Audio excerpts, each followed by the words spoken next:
이와 같은 주민들의 요구를 지자체 측에서는 수용할 수 없는 걸까요? 이런 오래된 건물이라고 해서 시에서 이렇게 무조건 매입을 해주는 이런 제도는 이런 없습니다. 건물이 한두 채 됐어요. 부지가 시에서 무슨 공공사업을 하는데 꼭 반드시 필요하다든지 주민들은 그것을 원하고 있거든요. 우리 시에서는 현재 여기에 무슨 공공사업을 할 계획이 현재로서는 없고요. 그런 부분들에 대해서는 장기적으로 찾아봐야 될 것 같습니다. 그러니까 해당 주택은 사유재산, 즉 개인이 소유하는 재산이기 때문에 지자체에서는 더 이상 보상이나 지원을 할 수 없다는 건데요. 사실일까요? 이 주택은 여전히 개인의 재산, 즉 사유재산이기 때문에 지자체가 직접적인 보상 의무를 부담한다고 보기는 어렵습니다.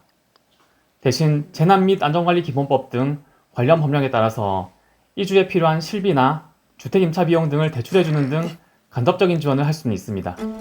헌법은 개인의 사유재산을 보호하지만 그 재산이 공공의 안전을 위협할 때는 그 사용을 제한할 수 있습니다.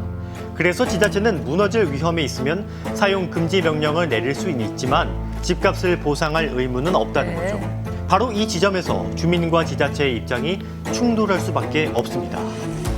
이 지자체는 법과 제도가 정한 범위 안에서 충실히 책무를 이행하고 있다는 입장인데요. 그렇다면 주민의 안전과 재산권, 주거권을 보장하기 위한 정부 차원의 대책은 없는 걸까요?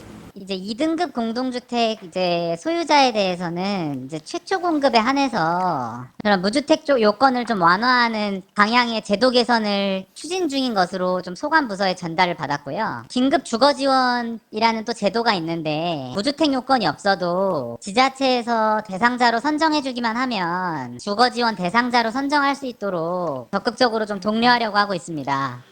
결국 당장은 주민들을 위한 실질적인 방안은 없는 상황. 이 문제 해결할 방법은 없는 걸까요? 이주 비용뿐만 아니라 주택 보수 비용을 낮은 금리로 대출해주거나 아니면 위험구역 설정에 따른 보상 규정을 마련한 것도 고민해볼 필요가 있다고 생각합니다.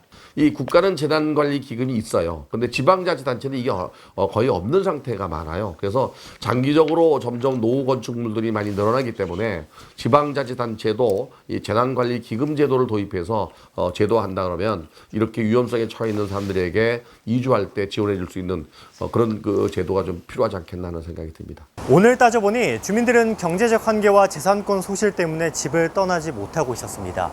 그리고 지자체는 사유재산을 매입하거나 보상하는 게 불가능하다는 입장인 거죠. 안전은 지켜야 하고 삶의 터전은 잃을 수가 없는 상황. 바로 여기서 제도의 빈틈이 확인됐습니다.